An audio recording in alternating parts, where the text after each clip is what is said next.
Well, welcome this morning on this rainy day. Thank you all for showing up and being a part of a partnership with Husch Blackwell. And for some of you that don't know what Scale Up Milwaukee is, we're about transformational growth through the community, through our accelerator programs, through our offerings, as well as our in-person events. And so today we have a tremendous partnership on making diversity a priority from the start. And this is our first in-person Power Hour. And we've done quite a few over the years. It's usually during lunchtime. So this is new for us, and this is a great opportunity for you all to learn and have an opportunity to ask questions. Power Hour is about getting experts in the room, having forums, and having a Q&A to make sure that you get the resources that you need from all the people that we have in our ecosystem. So with that said, I'd like to introduce Catarina and Edgar from Husch Blackwell. Thank you.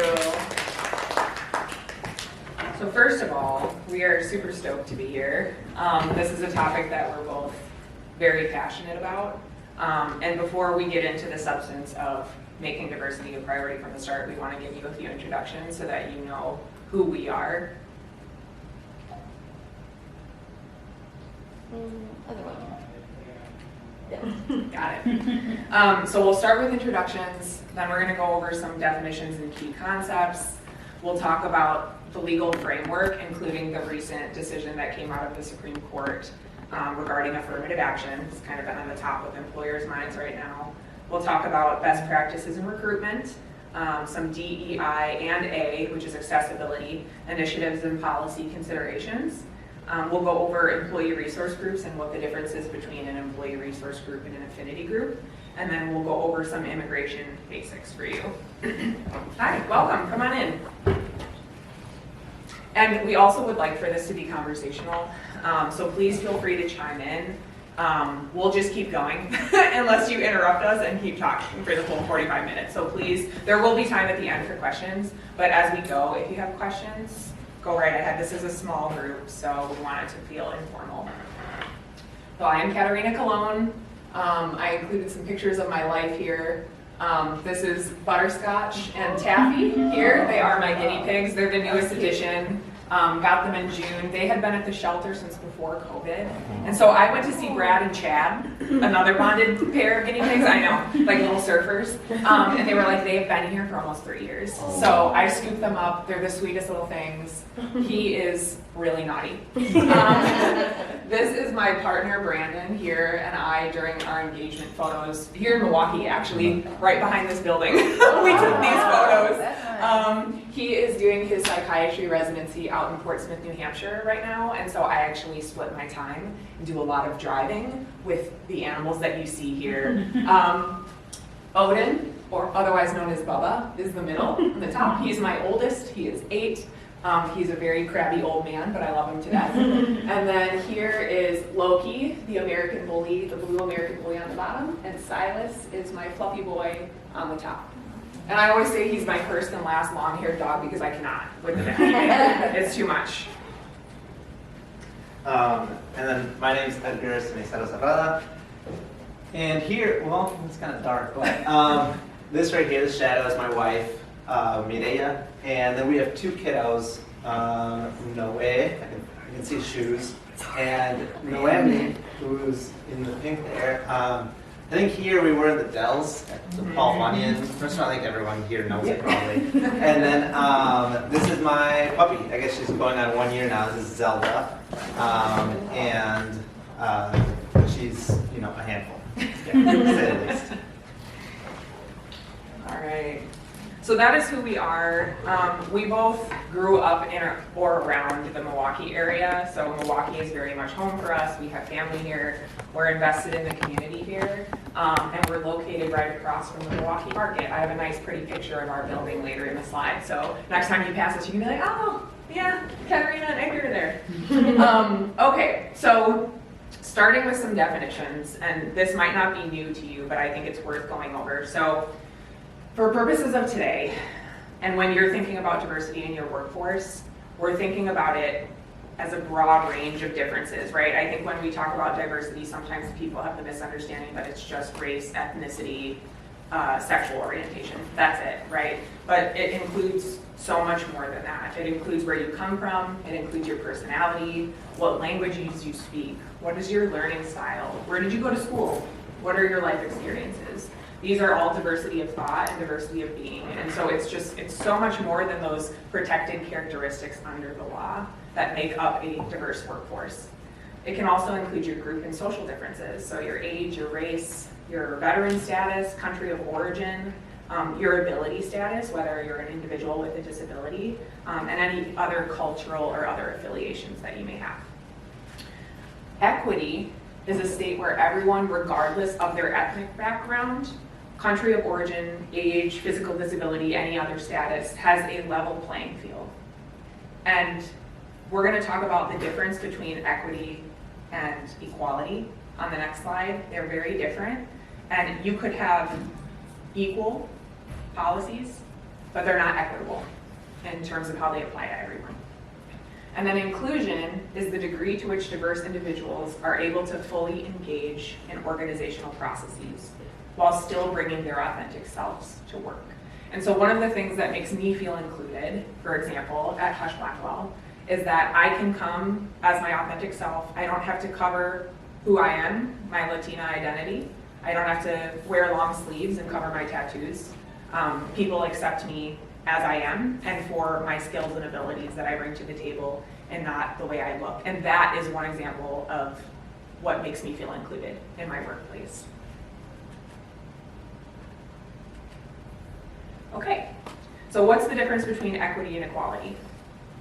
So equality, again, is treating everyone the same. So you have the same blanket rules and privileges. So there's no focus on the unique demographic related needs of your workforce. Whereas equity, you're identifying the specific needs and requirements which are informed by demographic traits. And you address differing needs by bridging that gap. So an example of an equal policy is requiring everyone to come into the workplace every day. You have to be in person every single day, regardless of whether or not you actually need to be there to do your job. Equality or equity would be allowing certain people to work from home. Are you also a caretaker in addition to your job duties? If you are, and you're required to be in the workplace, that policy is going to affect you very differently than somebody who does not have children that they're taking care of, somebody who is not taking care of their elders.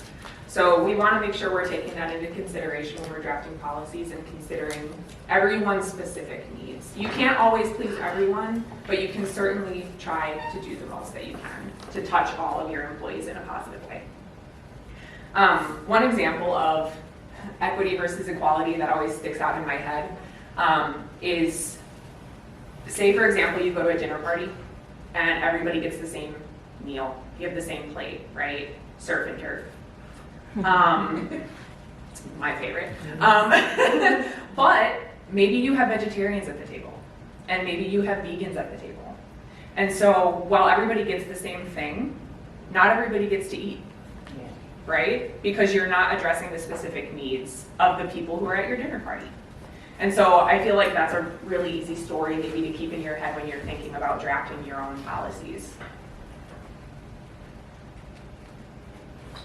So this probably comes as no surprise to anybody, but we have a slide here on how DEI impacts revenue and profits. And so companies with high racial and ethnic diversity among their employees outperform their counterparts by 35%, and that is significant. So when we do see pushback, a lot of times it comes from the C-suite of maybe larger organizations. And one of the ways that you can get them to buy in, it's not my favorite way, but you can say, listen, like this is actually good for business. We should be doing this because it's good for business. You should be doing it because it's the right thing, right? Like that's what I would like to say. But if we're trying to pull everybody in and get them to see the value in this, we might have to start here with some of these statistics. So diverse companies are significantly better positioned to capture new markets. Why? Because it's a diverse market, right? So if I work at a law firm that consists of only 50-year-old white men, that's not going to be very appealing to a certain demographic of entrepreneurs. They're going to say, I can't relate to this person. Like, I don't want to reach out to them for my legal services. That sounds like a drag. Or maybe that sounds great to you, but the point is you are excluding people because you do not have a diverse workforce that represents the community that you serve. Companies that report the highest levels of racial diversity saw 15 times the sales revenue. So again, some of those really punchy numbers that are like, you see, we should be doing this. And senior executive teams noticed a 0.8% increase in earnings before interest and taxes when they increased racial and ethnic diversity on senior executive teams by 10%. Because again, diversity breeds innovation. You're bringing new ideas to the table, new life experiences. It's going to bring better business outcomes. Catarina. Yes. And maybe you'll get to this, but the trend recently is, well, we're not hitting our numbers. What's the first thing to go? DEI efforts. Mm-hmm. So, and again, it's like, oh, we would love for people to do the right thing all the time, Mhm. but like in the real world, that's not the case. So when we're looking at these statistics and saying, you know, they're outperforming counterparts, but when the first thing on the chopping block is DEI work, like how do we combat that? And maybe Right. you're going to get to that. Right, no, I think this is a great time to talk about this. My counter argument to that would be, you might be cutting costs on the front end, but you are going to be costing yourselves more in the long term, right? So you can cut the DEI costs now, it's going to result in higher turnover.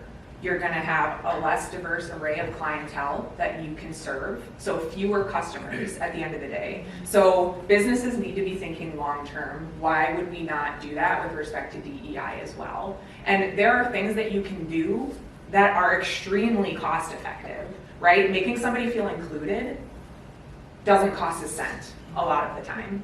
And so I think that is how you combat that sort of rhetoric. Like, there is tangible benefit to continuing to do these things, and it doesn't mean we have to pour hundreds of thousands of dollars into it, right? We can make some cuts, but let's understand the value of keeping these programs and practices in place long term.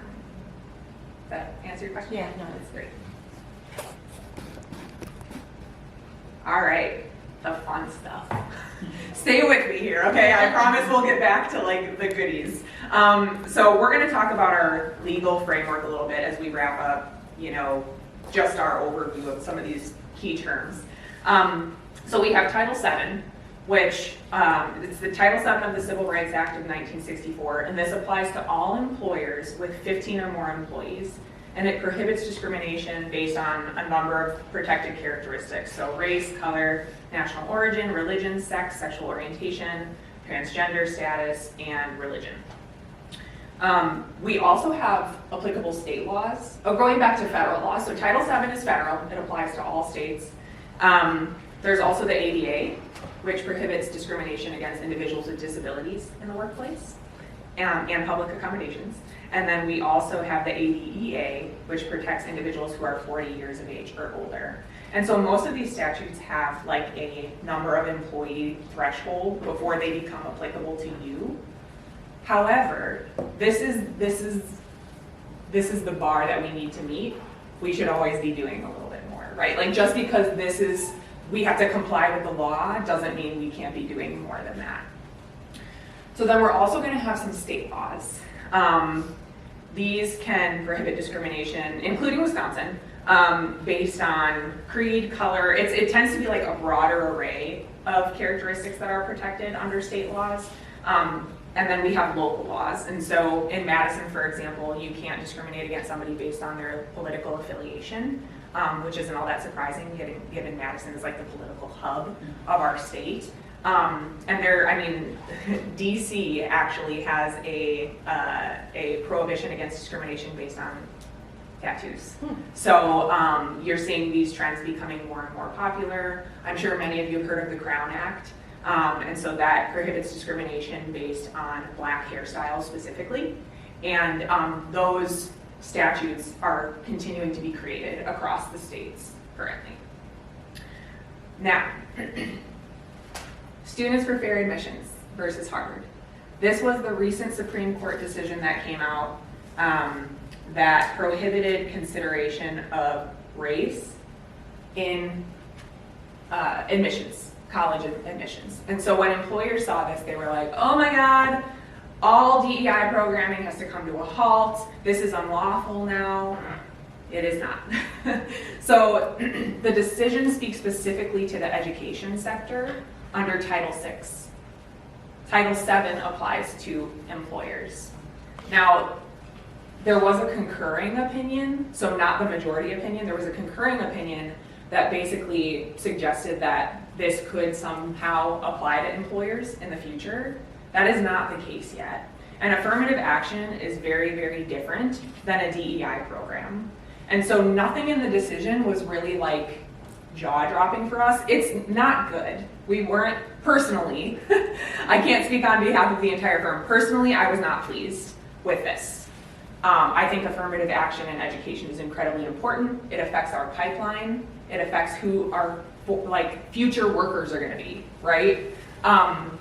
But the bright side of this is that the short answer is no, it does not currently apply to private employers. There has been some pushback, state-specific pushback through like state AGs trying to enforce this against private employers. We haven't really seen any traction on that yet, and there is nothing in Wisconsin as of right now. And so everything that I tell you today, any advice that I give you today, will be compliant with this decision, because we never make employment-based decisions solely on race, and we never advise people to do that. We advise you to look at the whole person. There was a really good snippet of the decision that said, you know, while they can't take race into consideration as a factor in admissions, they can ask candidates how their identity has impacted their experience in the world, basically. And that's a really good practice for when you're interviewing candidates, and we'll talk about that more, like things you shouldn't ask, things you can ask. One of those things should not be, what's your race? You know, you look exotic. Like, we don't want to ask those questions, right? Something we probably all heard, like, please don't. But you can ask, tell me about a challenge that you've gone through in your life that has impacted you in some way, and how you think that'll benefit you here for this position. So, short answer, no. You have a question? I have another question. Yeah. Tell me to shut up at any point. For the education piece, so I used to work at Alberto College, which is a Hispanic serving institution, which allows Alberto to access specific federal funding. So will HSI designation disappear?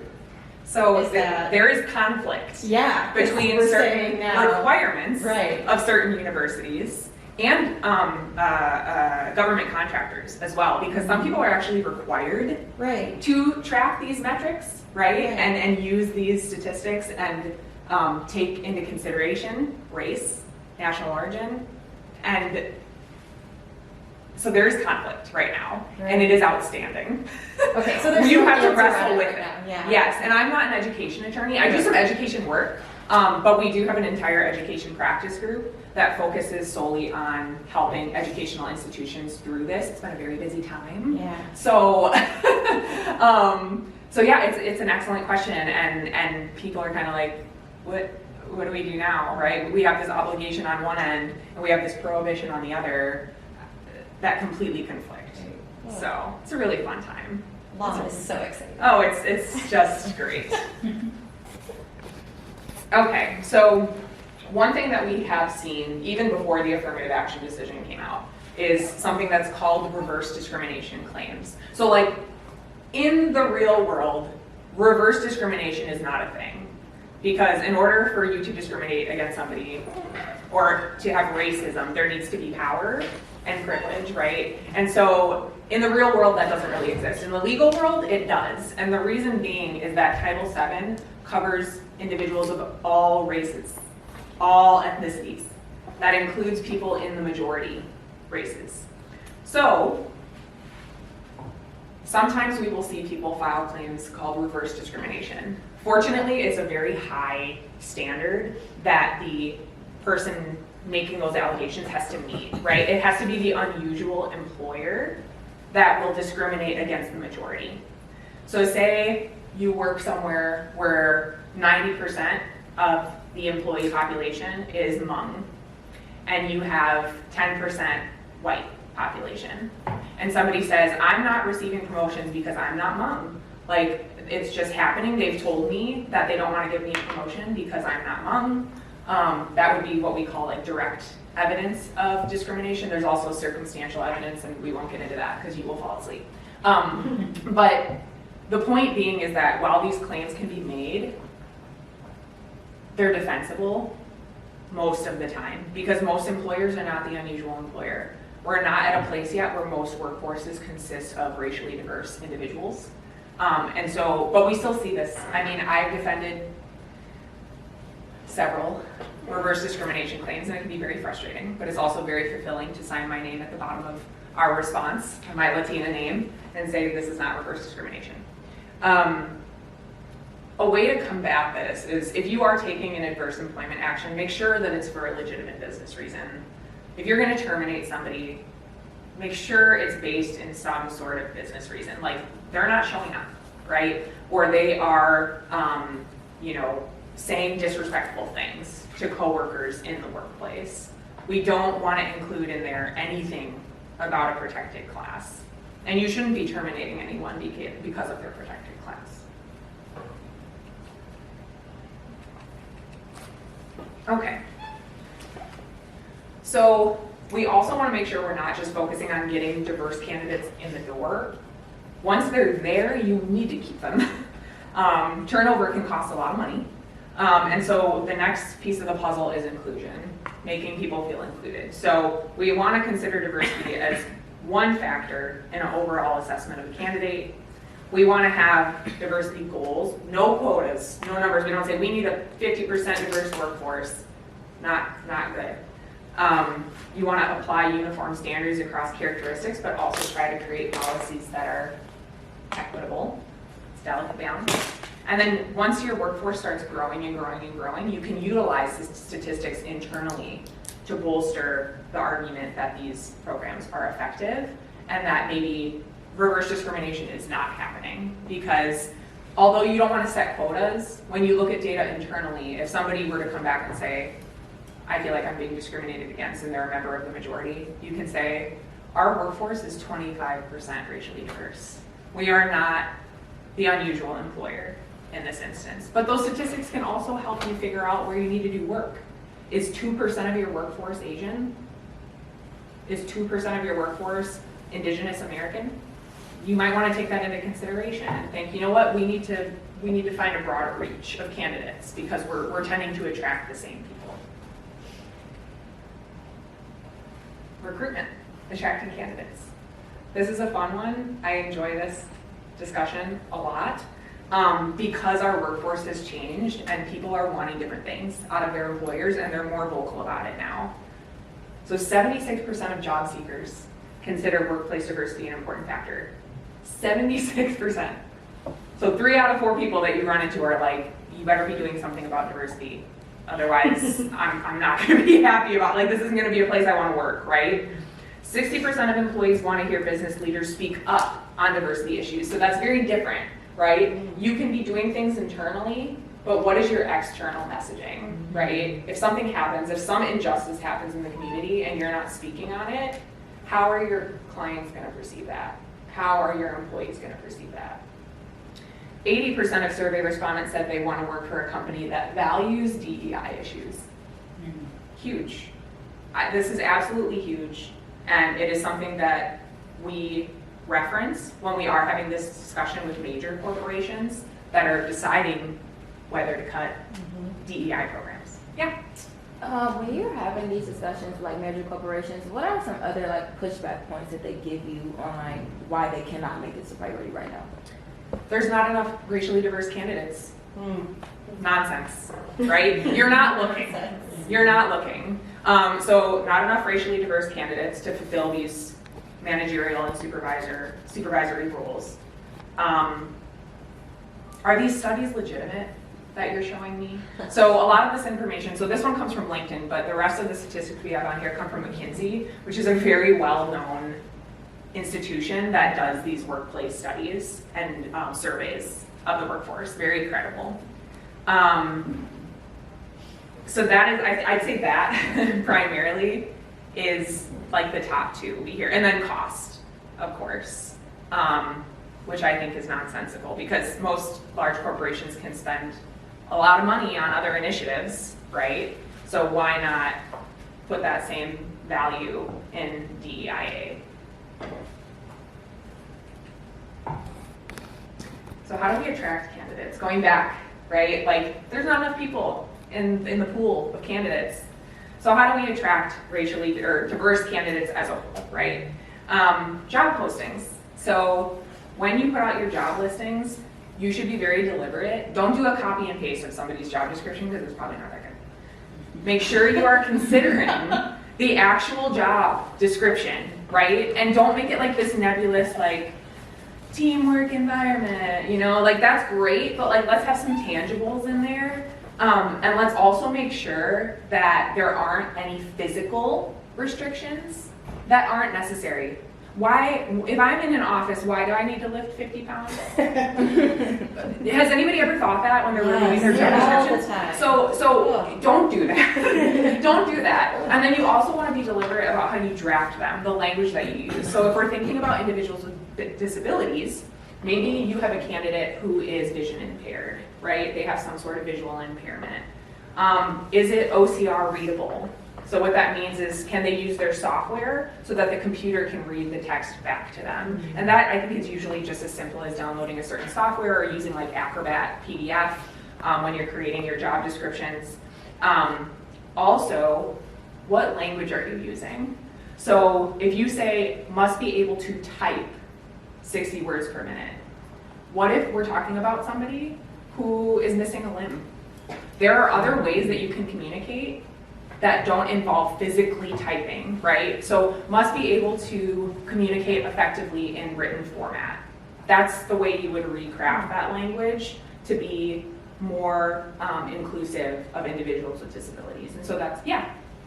Okay, so on this topic of like attracting candidates, how do you, I've seen like some companies, they want to attract diverse candidates, but they use the small population that they have of diversity, maybe the 1 to 5 Black, Latino, Asian people, for their websites, for their campaigns, and then when you get there, it's really not what they said it is. So like, how do you like not stop companies, but how do you combat like the misleading of diversity and representation? Yeah, so you're talking about tokenism, right? So like when you're being used as a token, you're Right. using my face, but you're not giving me opportunities that align with you using my face on all your promotional materials, right? Or you're a candidate, Yeah. and you're like, you come in for your interview and not a single racially diverse person can be Right. found, right? You're like, were these models?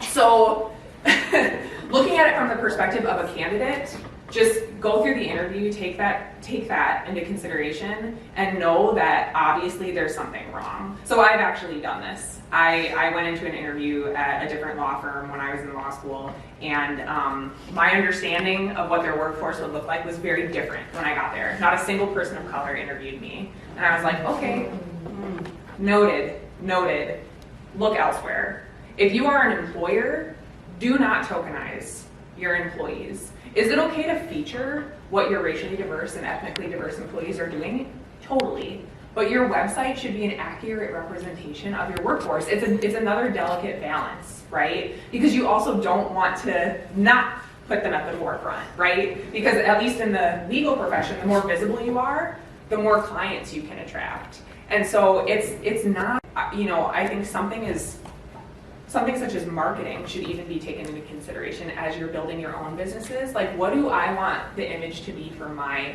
company? And I want it to be authentic. And when people come in and interview with me, I want it to look like my actual workforce. So, amazing question. Is there legal action you can take as a candidate or an employee? Like, as a candidate, you feel like you've been like bamboozled into this company, or No. like being tokenized? Unfortunately not. I mean, if you are being tokenized, that's a much more complex question, right? Because then it leads you to wonder, like, are there other biases happening here that I'm experiencing? Unfortunately, proving discrimination is not easy under the law. So that's tricky, right? I would say if you are in a workforce where you feel like you're being tokenized, write things down.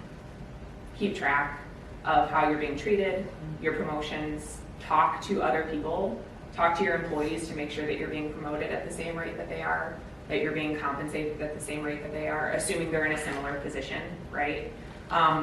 Write things down, like protect yourselves. That's my advice. And if you have an employee that comes to you and says, listen, I feel like I'm being tokenized, listen. Listen to them, take that feedback, and do something about it, right? Because nothing is more frustrating when you go to leaders in your company and they shut you down, or they say that's not happening, or we value diversity, right? And if that's how they react, find something new. Obviously not quite that easy, right? But you have to protect yourself. And you want to protect your employees too. So, more on attracting candidates. You can enroll in diversity-minded programming, so or do internal-facing initiatives. So, recognizing holidays that are not just Christian holidays, for example, highlighting those. Making sure that you are maybe doing some pipeline work, maybe some employee resource groups, which we'll talk about later. You want to create some support for your employees so they actually feel invested in what you're doing.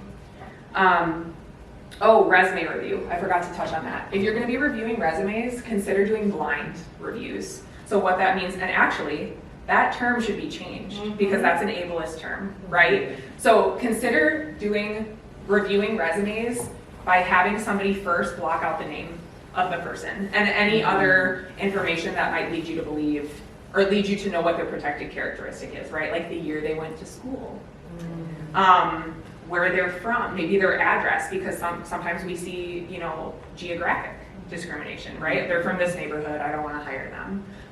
So if you're going to be the one reviewing resumes, maybe take out some of that information you really don't need. We need to look at the qualifications, right? I know when my dad was growing up in Milwaukee, his name is Edgar Colón, and he was so worried that he changed his name to Ed. I mean, our last name we can't change, right? The accent is still there, but it completely impacted the way that he was presenting himself to employers, and we don't want that. We don't want people to have to mask their identities when they're applying with our organizations. You can partner with diverse student professional associations. So, UWM, Marquette, we can go down to Chicago, we can go over to Minnesota. Like, if you're having trouble with attracting people in the Milwaukee area or in Wisconsin generally, expand your reach. We have the internet. It's a beautiful thing.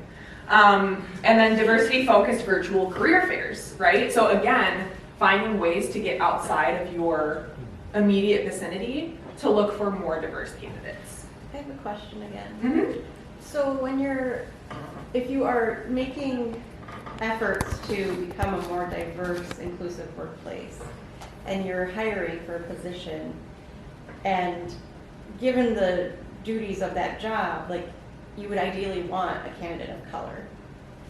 So I totally get the taking names off and all of that, but I guess, like, how do you do it inclusively and ethically while still wanting a certain type of candidate for that role?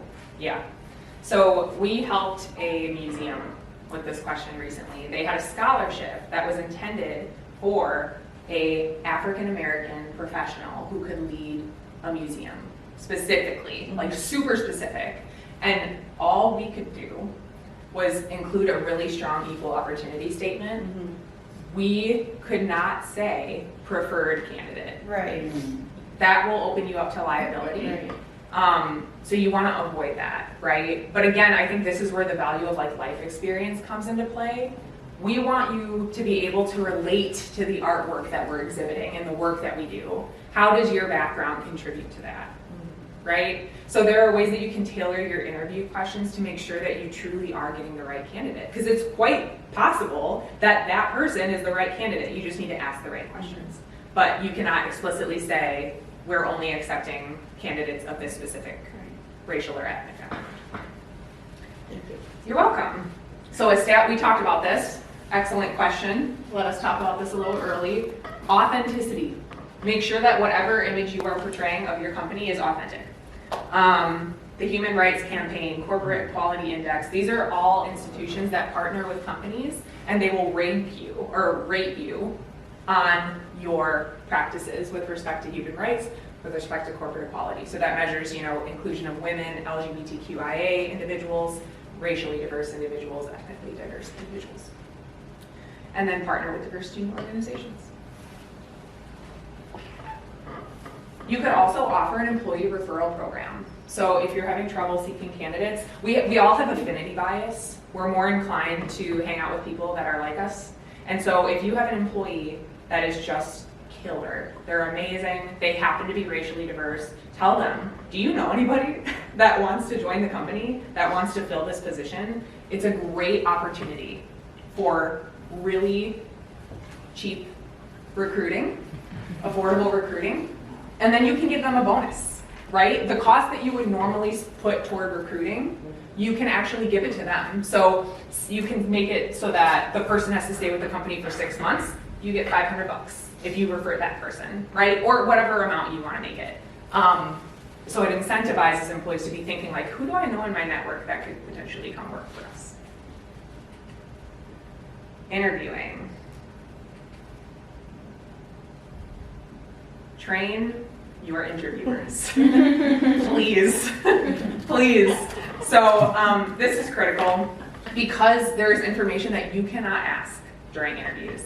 If somebody comes in and say they have a visible disability, because not all disabilities are visible, right? I suffer from anxiety. That is a recognized disability, right, under the law. If they have a physical disability, you don't want to say, is that going to be an issue for you for this position? Are you going to be able to get around effectively?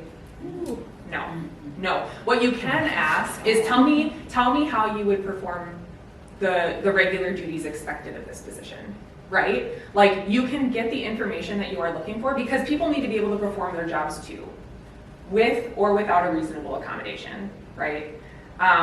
So make sure that your questions are deliberate. I always come in with a list of questions because I'm curious about people. You know what I mean? Like I want to be like, oh, like, are you from the area? Like, what's your background? And like, you can't, you want to keep it related to the job requirements, but you can still get to know people. Tell me about yourself. Boom.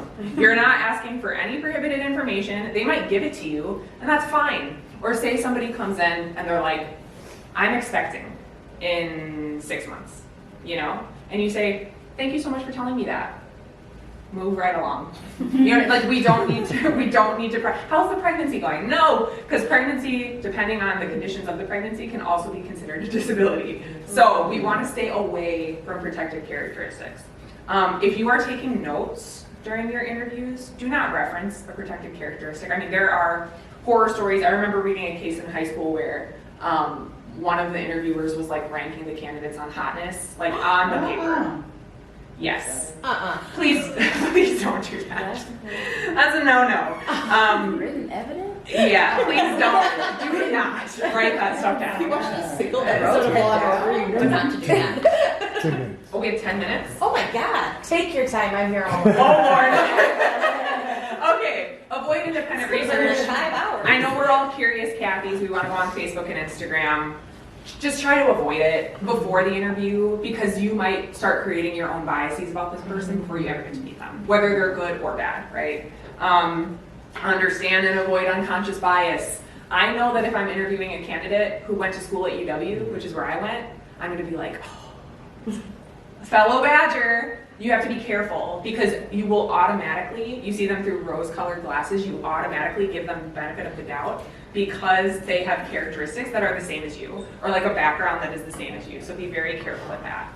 And if you can, have a diverse and inclusive interview panel, right? We talked about that. You come in, there's nobody that looks like you, and then you're also not going to get differing perspectives on the candidate, right? It allows for like a checks and balances when you have more than one person on an interview panel because at the end of the day, these are people's opinions, right? And a lot of these people who are interviewing are not expert interviewers. So the more the merrier.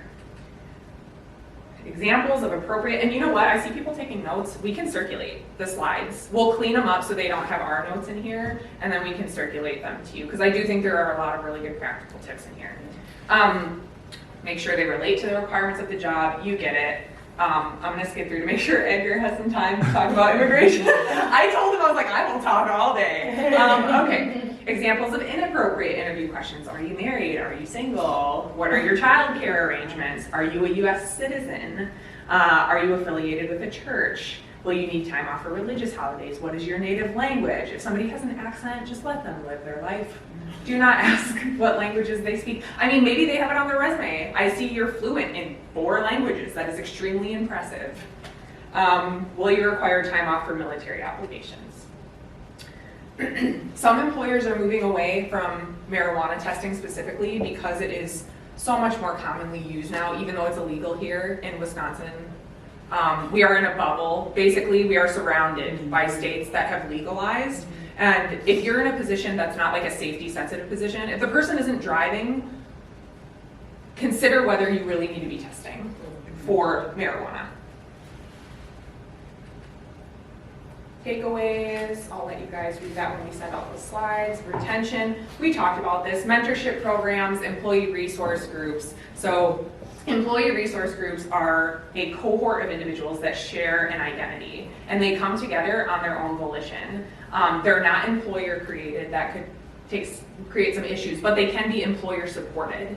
And so it's always a good idea to partner a sponsor with the ERG. And so I'm in HB Unidos. It is the employee resource group for Latina and Hispanic business professionals and attorneys at Husch Blackwell. We also have Abi Mena, which is Asian Pacific Islander. We have HB Black. We have HB Pride. So they're wonderful, wonderful little groups, different from affinity groups, which are more like based on interest and not like a shared characteristic. So like a reading club, right? A child care group, like you just want to share tips on how you're managing life as a working parent, for example. That would be an affinity group.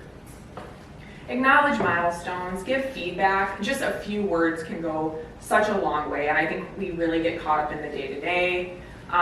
Combating turnover, any of these things that we've discussed regarding retention will combat turnover. You want to make your employees feel included. Mentor people, sponsor people. You can create a formal mentorship program just by pairing somebody with somebody that they want their career to look like, right?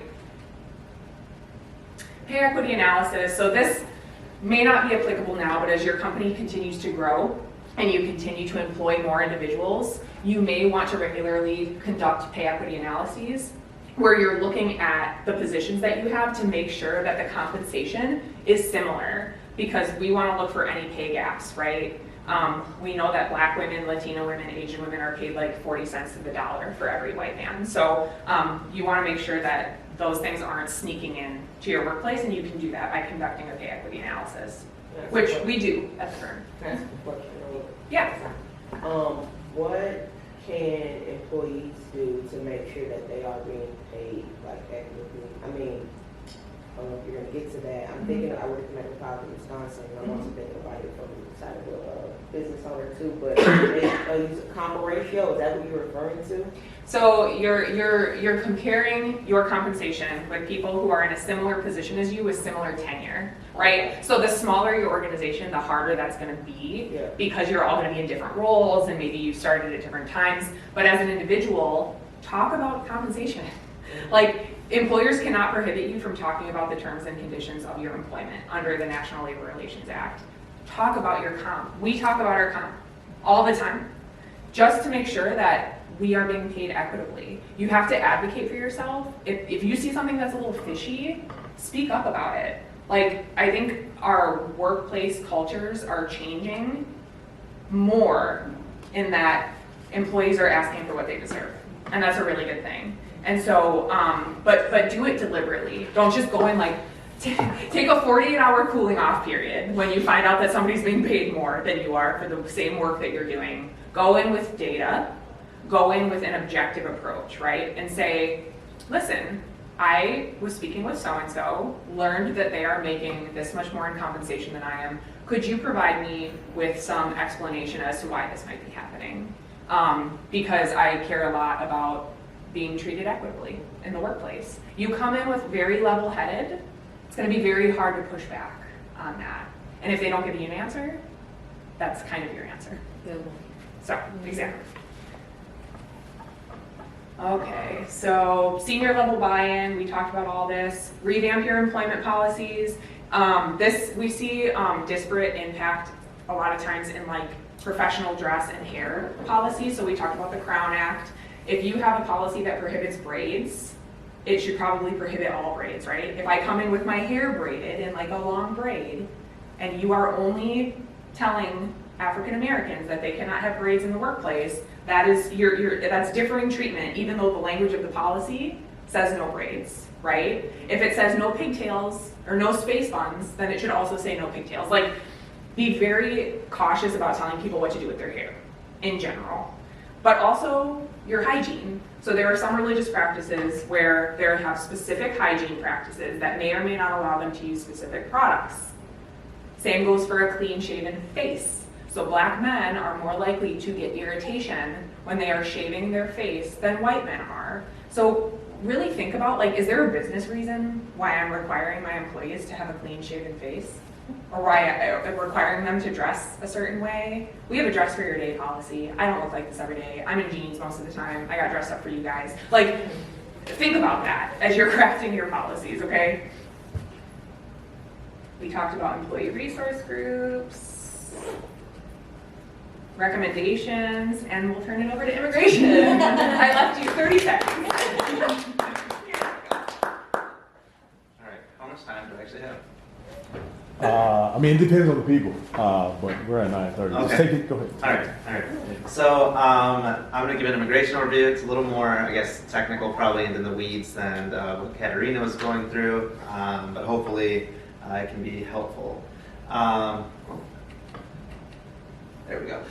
So within the immigration, we have the Immigration Control Act, which is really what governs all of immigration. But specifically today, I want to focus on the Immigration Reform and Control Act, IRCA. And the reason being is because, so for employers, they're required to attest that they have confirmed an employee's authorization to work in the United States. And so IRCA makes it illegal to hire or recruit workers who lack employment authorization. And it also prohibits employers from discrimination based on national origin and discrimination based on citizenship or immigration status. So what this can turn into is, for example, when you're onboarding an employee, you have to, you require them to fill out a Form I-9. If you require additional documentation that is required from certain, individuals, because they're from a certain country or they're from because of the way maybe they look or something, that can be discrimination. So there we go. So the Form I-9, it's something that every employee hired after November 6th, 1986 has to prepare. What this does is that it's from the employer's perspective, it verifies the identity and employment authorization of every employee. And so with this, within the Form I-9, the reason that's at top of mind right now is because we just got a new Form I-9 edition released. It used to be 2 pages, and now it's down to 1 page. So within it, Section 1 is for the employees to fill out, and Section 2 is for the employers to fill out. As part of the Form I-9 requirements, the employee has to present a List A document or a List B plus a List C document evidencing their identity and employment authorization. And the employer they have to physically inspect the documents. So that can be, and then with E-Verify, certain employers who are enrolled in E-Verify, they can qualify for an alternative procedure being remote inspection. So I guess this is important because when it comes to remote hires, right? So during COVID, employers were able to hire somebody remotely and then remotely inspect the documentation due to COVID exemptions. That no longer applies, right? That ended in August. So now all the employees who were hired during COVID, you now have to physically inspect their documents. So if you are based, let's say, in Wisconsin, you hire somebody in Texas, how do you do that? Well, one, you can fly an employee there. You can fly the employee to Wisconsin, and that's not very economical or practical whatsoever. So an option you have is to retain or to ask an authorized representative to be used, and this can be really anybody. But a couple considerations is that we normally recommend using a reputable professional like local counsel. Sometimes a notary can be used, or even We've had people go to banks, for example. You can really use anybody, but this individual will act on your behalf as the employer. So any mistakes they make, you as the employer are liable for. So it's important to choose somebody that can represent you accordingly. As noted before, with E-Verify employers, they might qualify to do the remote inspection, which is so that's one of the major benefits right now of E-Verify. All right, so an employment immigration overview here is that, so like I said, every individual needs employment authorization to work in the United States. And so if you're an employer in the United States and you want to hire somebody from, let's say, Canada or Mexico or some other country, or they're in the United States and they don't have the proper employment authorization documents, U.S. companies can sponsor foreign nationals and can help them secure U.S. work authorization.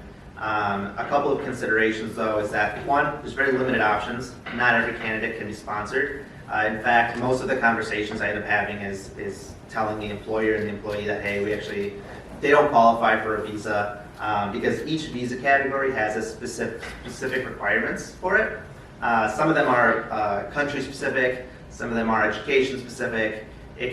So it's tough to find something that fits for every candidate. The other thing is timing considerations. Most immigration application petitions we submit do take a few months to prepare, submit, and then receive an approval on. Usually, we're talking 3 to 6 months, right? So it's not a one week to the next week that you can sponsor and hire an employee. Cost considerations, it's obviously expensive to sponsor individuals, right? It's not cheap. And then the other piece of it is, there's a prevailing wage requirement with some of the visa categories, meaning that the prevailing wage is the minimum wage that must be paid to the individual. And usually, generally, the Department of Labor will issue this, so we would submit documentation, and then they would tell us, hey, this is the minimum wage that's to be paid this position. And then the immigration system is decades old, right? The last major reform was in the 1950s. It's not made for the current immigration system or what the employers need nowadays with the U.S. workforce not being able to meet the needs of U.S. employers. I have a question. Yeah, go ahead. For the prevailing wage requirement, Yeah. I know I played college sports, so I knew several international, friends, whatever it might be. I know many people who stayed after their college tenure. And when you say prevailing wage, a lot of them spoke to not receiving as much as, say, their other constituents within the workplace because of this piece right here. Yeah. Is it substantially less? And then I hear too that they don't want to fight it due to the visa requirement to stay and not wanting to leave and so on and so forth. So can you just speak to that? Can you speak to the disparity gap? Can you also speak to promotions in general? Are they even required to give promotions to those who are on visas? I just hear that often, and it's devastating for them, but they want to stay. Right. Yeah, no, great questions. So the prevailing wage is based on what other individuals in the same position, in the same geographical area, are being paid. So the Department of Labor essentially takes a survey of these individuals in this geographical area doing the same job, and they say, okay, this is the wage that they're being paid, this is the minimum wage for this position. Because the idea is that with the U.S. immigration system, we don't want foreign nationals to take the jobs of U.S. workers, right? So we don't want employers to be able to secure foreign labor for much cheaper than what U.S. workers are being paid, right? So generally, when we're doing, when we're sponsoring individuals, I generally see that foreign nationals are being paid higher than the U.S. workers because of this prevailing wage. It usually comes in high. So sometimes, for example, I might have an engineer who is getting, they want to offer him a job for $65,000 a year, but the prevailing wage comes in at $80,000. So now you need to raise that wage for this individual to meet that. But that's to say that if the employer is meeting the prevailing wage and the prevailing wage is at $80,000, but everybody else is making $95,000, they're not required to go any higher than that. But maybe they should, right? Like, just because you're not required to doesn't mean you shouldn't if you want to retain that talent. Because there might be another employer that is willing to pay them more than that. And then in terms of promotions, I mean, generally an employer is not required to give a promotion, right? It's more of a business decision as to whether or not you're going to promote these individuals or not, whether or not they're foreign nationals or U.S. citizens or or the like. And it just goes to retaining talent, right? If you don't promote the individual, they're going to go somewhere where they can be promoted. But going to I'll digress, but going to another establishment or a company means that then you have to go through the entire process of being re-vetted for the visa again, which takes a long time because you're working in tandem with, foreign national departments to make sure that then it's authorized and then you can start. So financially, many times they're not able to switch employers very quickly just because they're trying to make a living wage to just live. I just promotion, they don't speak about that, but they just kind of take what they get, and it's something that needs to be addressed. Yeah, no, I agree. And normally with the way we do it is that with our clients is that if they want to hire a foreign national who's already currently employed on a visa somewhere else, we just do a change of employer, and they remain employed with that employer until they come over to us. So there is no gap in employment. And that helps facilitate that piece of it. We try to make things as smoothly as possible for both ends, because obviously, especially in this economy, we can't really afford to not work, right? And two, with the visa requirements, sometimes if you aren't employed, you fall out of status. And then if you fall out of status, you have to depart the United States. So there's a lot of risk on the employee side as well, right? When you're doing these sort of transfers to other companies and considerations, right? I think, when it comes to comp and promotions, unfortunately, a lot of this falls on the employee to advocate for themselves. And so, maybe finding, taking into consideration cost restraints, but finding maybe some free content online to learn how to better advocate for yourself. Because just because they're a foreign national doesn't mean you can't advocate for higher compensation. But yeah, it does fall on the employee a lot of times. And then are there any groups in Milwaukee who support employees who, for many reasons, maybe don't know how to or just are scared or whatever? Like what local groups can folks work with, or can we advise folks to work with? In terms of helping them advocate for themselves? Or anything employment. Yeah.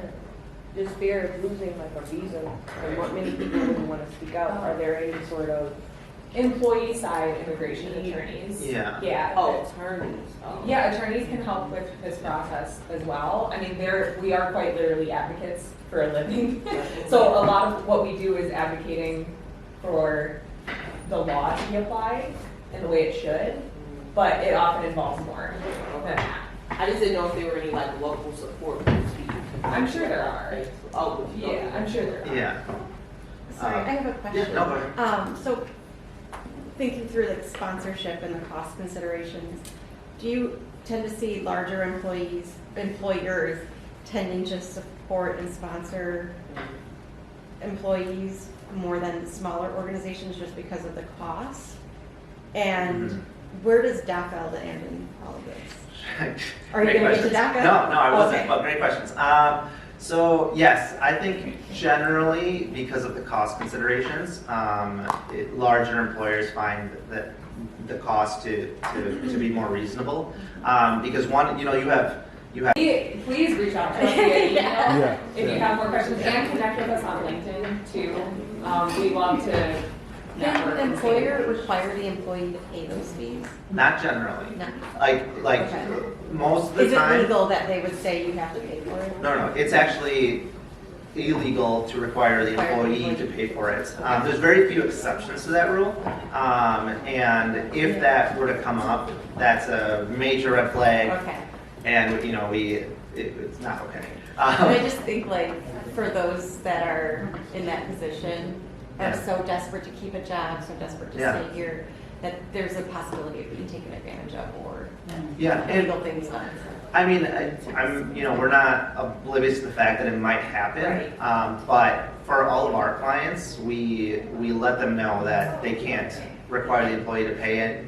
They can't require them to pay these fees because it's the Department of Labor just has regulations, and so does the Department of Homeland Security that states specifically that if you do this, you are violating the law. So we are very firm on that stance.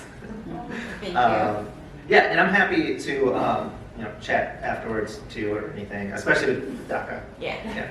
Yeah. So just quickly, just some agencies that we generally involve with: Department of Homeland Security. Under that, we have U.S. Citizenship and Immigration Services, ICE, Customs and Border Protection, Department of Labor, and Department of States. We kind of touch base with multiple agencies. And then here I just have some common employment visa categories, including the H-1B, TN, and O-1. There's a whole alphabet of visa categories, right? And each one has its own requirements. One of the things I did want to highlight, though, is that business visitor visas, including B1, B2, ESTA, they are not employment visas. That means that individuals on these visas that come to visit and, are tourists, they'll come to Disneyland or something. Sometimes they want to come, and while they're here, they want to get a job. Unfortunately, those visas do not provide employment authorization. So as employers, ensuring that everyone does have proper employment authorization.